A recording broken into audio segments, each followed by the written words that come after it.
ஸ்ரீமதே ராமானுஜாய அனைவருக்கும் என் பணிவான வணக்கம். நான் மதுரையிலேருந்து ஜோதிடர் சுந்தரராஜன் பேசுகிறேங்க.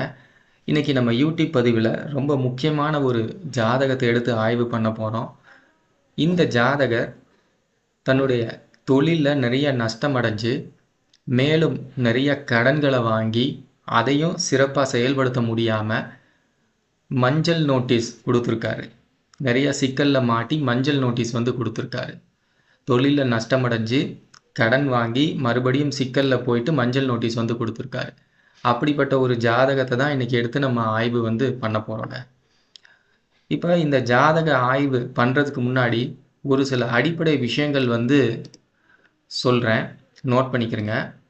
முதல்ல ஒருவருடைய ஜாதகத்தில் இரட்டைப்படை பாவங்கள், ஒற்றைப்படை பாவங்கள் அப்படின்னு 2 வகையாக நம்ம பிரிக்கிறோம். அதுலேயும் குறிப்பாக இந்த பொருளாதார வளர்ச்சிக்கு ஒற்றைப்படை பாவங்களை விட இரட்டைப்படை பாவங்கள் தான் ஒருவருடைய ஜாதகத்தில் பொருளாதார வளர்ச்சி அப்படிங்கிறது ரொம்ப ரொம்ப சிறப்பாக கொடுக்கக்கூடிய பாவங்கள். அந்த இரட்டைப்படை பாவங்களையும் நிறைய வகைகள் இருக்குது. அதுலேயும் குறிப்பாக சொல்லணும் அப்படின்னா இந்த 2, 6, 10ஆம் பாவங்கள் பொருளாதாரம் சம்பந்தமான விஷயத்துக்கு ரொம்ப சிறப்பான ஒரு வளர்ச்சியை தரக்கூடிய பாவங்கள். அதாவது இந்த 2, 6, 10 அப்படிங்கிறது தொழில் அமைப்பு சம்பந்தமான விஷயத்துக்கு மிக மிக சிறப்பான ஒரு பாவங்கள்.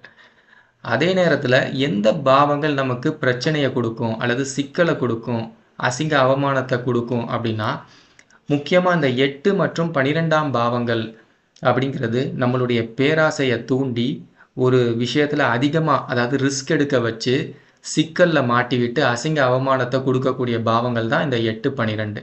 அதே மாதிரி 5, 9ஆம் பாவங்களும் தொழில் சம்பந்தமான விஷயத்துக்கு முற்றிலும் சிறப்பில்லாத ஒரு அமைப்பு. அதாவது இந்த 5, 9 அப்படிங்கிறது தொழில் சம்பந்தமான விஷயத்தில் முட்டுக்கட்டையாக நிற்கக்கூடிய பாவங்கள். ஒரு வளர்ச்சி அப்படிங்கிறது கண்டிப்பாக கொடுக்கவே கொடுக்காது, நஷ்டத்தை தான் கொடுக்கும். இந்த 8, 12ம் நஷ்டத்தை கொடுக்கும், 5, 9ம் நஷ்டத்தை கொடுக்கும் ஆக்சுவலாக. அப்போ இந்த விஷயத்தை நம்ம மனசில் வச்சுருக்கோம். இப்போ இந்த ஜாதக ஆய்வுக்கு வாங்க. இந்த ஜாதகர் பார்த்தீங்கன்னா இது ஒரு ஆணினுடைய ஒரு ஜாதகம். இவருக்கு நடப்பு வயசு 54 வயசு 4 மாதம். இப்போ நடப்பு வயசு போயிட்டுருக்கு. இவருடைய நட்சத்திரம் பூச நட்சத்திரம். ராசி பார்த்தீங்கன்னா கடகராசி. லக்னம் விருச்சிக லக்னத்தில் ஜாதகர் பிறந்திருக்காருங்க. இப்போ இந்த ஜாதகருக்கு நம்ம கேபி முறையில், அதாவது கேபி முறையில் பார்க்குறதுக்கு முன்னாடி இந்த ராசி கட்டம் நவாம்ச கட்டம் அப்படின்ட்டு பாரம்பரிய முறையில் இந்த விஷயத்தை நம்ம பார்த்துக்கிறோம் ஒரு பார்வை. அதுக்கு அடுத்தபடியாக நம்ம பார்க்கும்போது இதே, அதாவது தேவைப்படக்கூடிய நண்பர்கள் இந்த ராசி கட்டத்தையும் நவாம்ச கட்டத்தையும் ஒரு ஸ்க்ரீன்ஷாட் எடுத்துக்கிறங்க. அது நிச்சயமாக உங்களுக்கு பயனுள்ளதாக இருக்கும். கேபி முறையில் இந்த ஜாதகத்தை நம்ம பார்க்கும்போது கிரக தொடர்புகள், பாவ தொடர்புகள் அப்படின்னு 2 அட்டவணை நமக்கு கிடைக்குது. அதாவது உபநட்சத்திர கோட்பாட்டின் அடிப்படையில் ஒரு கிரகம் நின்ற நட்சத்திரம் என்ன, உபநட்சத்திரம் என்ன அப்படிங்கிற ஒரு விஷயத்துக்கு நம்ம வர்றோம். பாவ இயக்கங்கள் அப்படிங்கிற ஒரு விஷயத்துக்கு நம்ம வர்றோம். இது புரியாத நண்பர்கள், இதுக்கு முன்னாடி நிறைய நம்ம யூடியூப்பில் நிறைய வீடியோஸ் நம்ம போட்டிருக்கோம். இந்த வீடியோ பார்த்துட்டு மற்ற வீடியோஸையும் நீங்கள் பொறுமையாக கொஞ்சம் பார்த்தீங்கன்னா நிச்சயமாக உங்களுக்கு புரியும். நான் இப்போ என்ன சொல்ல வர்றேன், பாவ இயக்கங்கள் அப்படின்னா என்ன, உபநட்சத்திரம் என்ன அப்படின்னா என்ன அப்படிங்கிறது நிச்சயமாக உங்களுக்கு புரியும். இப்போ இந்த ஜாதகருக்கு பாருங்கள், தொழில் சம்பந்தமான விஷயத்துக்கு நம்ம முதல்ல எந்த பாவத்தை பார்க்கணும் அப்படின்னா 7ஆம் பாவத்தை ஃபஸ்ட்டு பார்க்கணும். அதுக்கடுத்து 10ஆம் பாவத்தை கண்டிப்பாக பார்க்கணும். இந்த 2 பாவங்கள் பாருங்கள். முதல்ல 7ஆம் பாவத்தினுடைய விஷயத்தை நம்ம பார்க்கலாம். இந்த 7ஆம் பாவத்துக்கு செவ்வாய் உபநட்சத்திர அதிபதியாக அது இயக்கக்கூடிய பாவங்கள், இதுதான் ரொம்ப முக்கியம். தொடர்புகள் அப்படின்னு நம்ம சொல்கிறோம். இங்கிலீஷில் எஃபெக்டிவ் லிங்க் அப்படின்னு சொல்லுவாங்க. இந்த இயக்கக்கூடிய பாவங்கள் பார்த்தீங்கன்னா 8, 12ஆம் பாவமாக இருக்குது. அப்போ இவருக்கு வியாபாரம், அதாவது ஒரு பொருளை வாங்கி விற்கிறது அப்படிங்கிறது சிறப்பை கொடுக்குமா அப்படின்னா இந்த இடத்துல 8, 12ஆம் பாவம் வர்றனால கண்டிப்பாக இவருக்கு பெரிய லெவலில் தொழில் அப்படிங்கிறது சிறப்பை கொடுக்காது. அதுக்கடுத்த விஷயம் பாருங்கள், 10ஆம் பாவம். இந்த 10ஆம் பாவம் அப்படிங்கிறது பொதுவான ஒரு தொழில் அமைப்பு அல்லது உற்பத்தி சம்பந்தமான தொழில் அப்படிங்கிறது நமக்கு சொல்கிறோம். இந்த இடத்துல 10ஆம் பாவத்தினுடைய தொடர்புகள் பாருங்கள், 2, 5, 8, 11ஆம் பாவமாக இருக்குது. இப்போ இந்த வீடியோ ஆரம்பிக்கிறதுக்கு முன்னாடி நான் ஒரு விஷயம் சொல்லியிருந்தேன். 2, 6, 10 இந்த பாவங்கள் வந்தால் மட்டும்தான் அந்த இடத்துல தொழில் சிறப்படையும் அப்படி மாதிரி நான் சொல்லியிருந்தேன். இந்த இடத்துல அந்த 2, 6, 10ஆம் பாவம் வரல. மாறாக 5, 8, 11 2, 5, 8, 11 வரனால இந்த 10ஆம் பாவம் அதாவது தொழில் சம்பந்தமான விஷயமும் இவருக்கு பெரிய லெவல்ல சிறப்பு இல்ல. முதல்ல இந்த 7ஆம் பாவம் தான் வியாபாரம் அப்படின்னு சொல்லுவாங்க. அதுவே இவருக்கு பெரிய லெவல்ல ஒரு சிறப்பை வந்து குடுக்கல. அதுபோக 10ஆம் பாவமும் இவருக்கு பெரிய லெவல்ல சிறப்பை குடுக்கல. அப்ப விதி குடுப்பனை அப்படிங்கிறது தொழில் சம்பந்தமான விஷயத்துக்கு இவருக்கு இயற்கையாகவே கொஞ்சம் பலவீனமா தான் இருக்கு அப்படிங்கிறது நமக்கு தெரிய வருது. இப்ப இந்த ஜாதகத்துல நம்ம பார்க்கும்போது இவருக்கு நடப்பு பார்த்தீங்கன்னா, சுக்கிரனோட திசை வந்து நடப்பு வந்து போயிட்டு இந்த சுக்கிர திசை எப்ப ஆரம்பிச்சிருக்குன்னு பாருங்க. 2013 டிசம்பர் மாசத்துலேருந்து இந்த சுக்கிர திசை வந்து ஆரம்பிச்சிருக்கு. இந்த சுக்கிர தசை 2013 டிசம்பர்லேருந்து ஆரம்பிச்சிருக்கு. இப்போ என்ன புத்தி நடக்குதுன்னா குரு புத்தி வந்து இப்போ நடந்துக்கிட்டு இருக்கு ஜாதகருக்கு. இப்போ மறுபடியும் அந்த கப்சல் லிங்க்குக்கு அந்த தொடர்புகள் கேபி முறையில் இந்த தொடர்புகள் சம்பந்தமான விஷயத்துக்கு நீங்கள் வாங்க. இங்கே நீங்கள் முக்கியமான ஒரு விஷயத்தை கவனிச்சிங்கன்னா இந்த தெசாநாதனினுடைய கொடுப்பனை வந்து எவ்வாறு இருக்குது அப்படிங்கிறது பார்க்கணும். தெசாநாதன் தான் சுக்கிரன். சுக்கிரன் 12ஆம் பாவத்துக்கு உபநட்சத்திர அதிபதியா வந்து நின்ற நட்சத்திரம் புதனார் 159. இப்போ நம்ம முன்னாடியே ஃபர்ஸ்டே நம்ம ஒரு விஷயத்த நம்ம பார்த்தோம். 5-9 அப்படிங்கிறது தொழிலை கண்டிப்பாக தடுக்கும் அல்லது தொழிலுக்கு முட்டுக்கட்டையாக இருக்கும் அப்படிங்கிறது ஆரம்பத்திலே நம்ம பார்த்தோம். அப்ப சுக்கிரன் பாருங்க நின்ற நட்சத்திரம் புதனா இருந்து புதன் 159 காமிக்கிறனால முதல்லயே இந்த சுக்கிரனோட திசையே இவருக்கு வந்து சிறப்பு இல்லை. தொழில் சம்பந்தமான விஷயத்துக்கு சுக்கிரனோட திசையே சிறப்பு இல்லை. அதுக்கடுத்து இயக்கக்கூடிய பாவங்கள் அந்த தொடர்புகளையும் பார்த்தீங்கன்னா ஒற்றைப்படையாக தான் வருது. அதாவது இந்த இடத்துல 2, 6, 10ஆம் பாவத்தினுடைய தொடர்பு வரல. தெசாநாதன் தொழில் விஷயத்துக்கு நிச்சயமாக சிறப்பில்லை. ஒரு வளர்ச்சியை வந்து கொடுக்காது. அப்போ இந்த ஜாதகர் நம்மகிட்ட இப்போதான் சமீபமாக தான் நான் வந்து ஜாதகம் பார்த்தேன். அதாவது சுக்கிரனோட திசையில் குரு புத்தியில தான் நான் ஜாதகம் பார்த்தேன். அப்போ முதல்ல இந்த திசையை பார்த்தோன்னே நான் சொன்னேன், சார் இந்த சுக்கிர திசை ஆரம்பிச்சதுலேயே உங்களுக்கு வந்து வியாபாரம் சிறப்பு இருக்காது சார் அப்படிமா நம்ம சொன்னோம். கிட்டத்தட்ட 2013 டிசம்பர்லேருந்து ஆரம்பிச்சிருக்கு. 2014 அப்படின்னு நம்ம எடுத்துக்கலாம். 2014 ஜனவரியிலேருந்து சுக்கிர திசை ஆரம்பிச்சிருக்கு.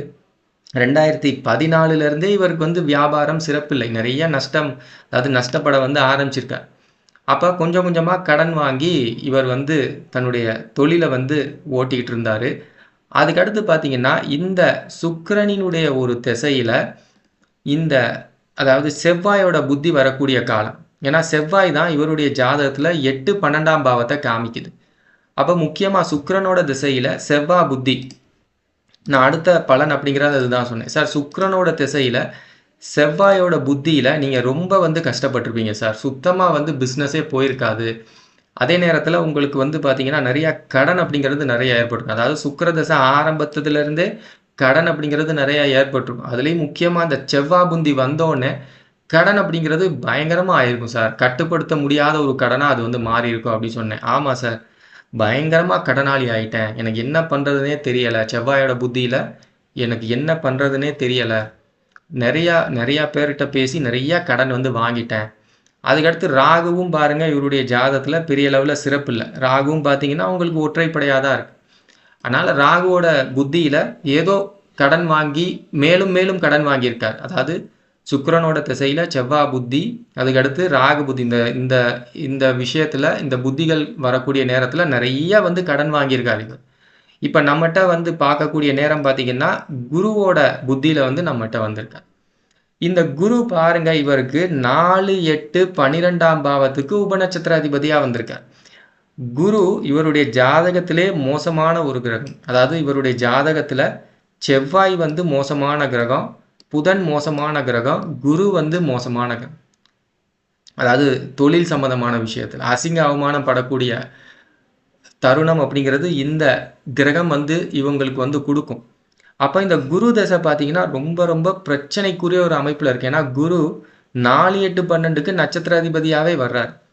அப்போ இந்த குரு புத்தி சார், இந்த குரு புத்தியில் மேலும் கடன் வாங்கியிருப்பீங்க சார். குரு புத்தியில் மேலும் கடன் வாங்கியிருப்பீங்க. அது மட்டும் இல்லாமல் இந்த குரு புத்தியில் உங்களுக்கு என்ன பண்ணுறதுனே உங்களுக்கு வந்து தெரிஞ்சிருக்காது சார். ரொம்ப இப்போ பயங்கரமான ஒரு பிரச்சனையில் தான் என்கிட்ட வந்திருக்கீங்க அப்படின்னு. ஆமாம் சார், எனக்கு என்ன பண்ணுறதுனே தெரியலை அப்படின்னாரு.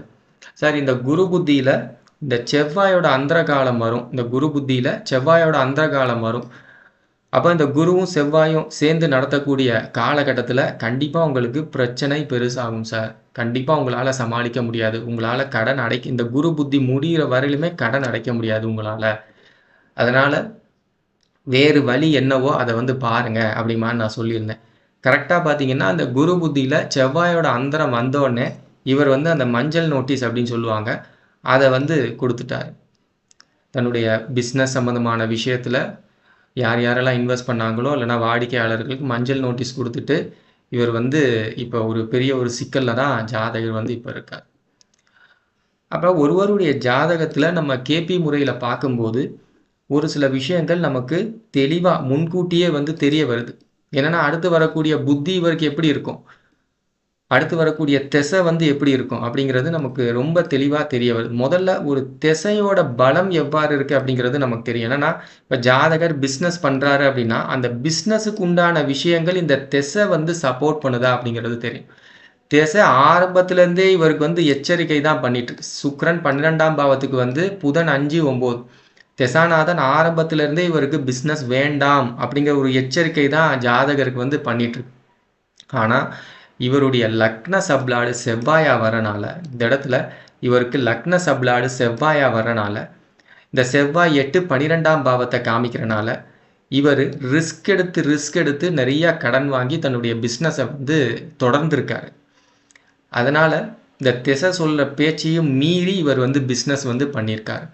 கரெக்டாக இந்த குரு வந்தோடனே பார்த்தீங்கன்னா இவரால் வந்து ஒன்றுமே பண்ண முடியலை. இந்த குரு கம்ப்ளீட்டாக இவரை வந்து லாக் பண்ணிடுச்சு. 4, 8, 12 வரனால குரு கம்ப்ளீட்டாக இவர் வந்து லாக் பண்ணி பிஸ்னஸ் அப்படிங்கிறது இப்போ கிட்டத்தட்ட க்ளோஸ் பண்ணிட்டாரு. எல்லோ நோட்டீஸும் கொடுத்துட்டார்.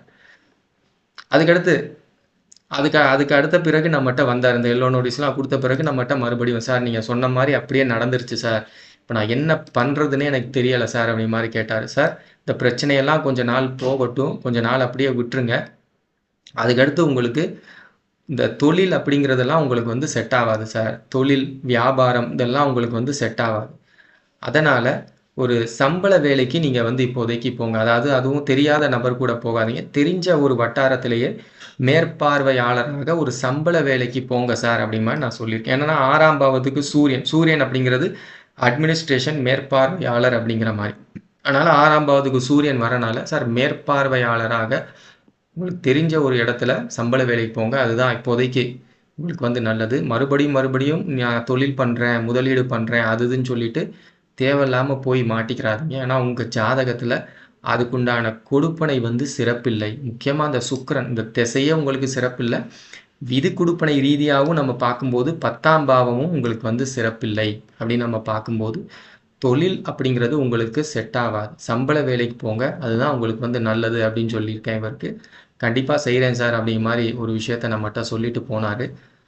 அப்போ நம்மளுடைய முறையில் இந்த கேபி உயர்கணித சார ஜோதிட முறையில் ஒரு ஜாதகத்தை பார்த்த உடனே இவருக்கு என்ன பிரச்சனை, பண ரீதியான பிரச்சனை, தொழில் ரீதியான பிரச்சனை, தொழில் வந்து நல்லா நடக்குமா அப்படிங்கிறது இந்த கிரகங்கள், அதாவது நடப்பு திசை, நடப்பு புத்தி, அது போக அந்த விதி கொடுப்பனை எல்லாமே நம்ம பார்த்தோம் அப்படின்னா குழப்பமே இல்லாமல் நம்ம வந்து சொல்லிடலாம் சார். இவர் அந்த பிரச்சனையிலேருந்து மீண்டு வருவாரா அப்படின்னா மீண்டு வர்றதுக்கு உண்டான வாய்ப்பே இல்லை சார். மீண்டு வர்றதுக்கு உண்டான வாய்ப்பே இல்லை சார். நான் போய் ராகு கேது சாந்தி ஹோமம் பண்ணுறேன், செவ்வாய் சாந்தி ஹோமம் பண்ணுறேன், எனக்கு வந்து பிஸ்னஸ் சூப்பராக ஆகுமானா வாய்ப்பே இல்லை சார். அதெல்லாம் என்னன்னா இந்த இடத்துல கிரகமே உங்களுக்கு பிரச்சனையாக இருக்குது. கிரகம் நல்லா இருந்தால் மட்டும்தான் நீங்கள் செய்யக்கூடிய ஒரு பரிகாரமோ ஏதோ வந்து சக்ஸஸ் ஆகும். இந்த இடத்துல கிரகமே தோஷப்பட்டு இருக்கு. இந்த பாருங்க, குரு வந்து பிரச்சனையாக இருக்காரு, செவ்வாய் 8, 12 காமிக்குது.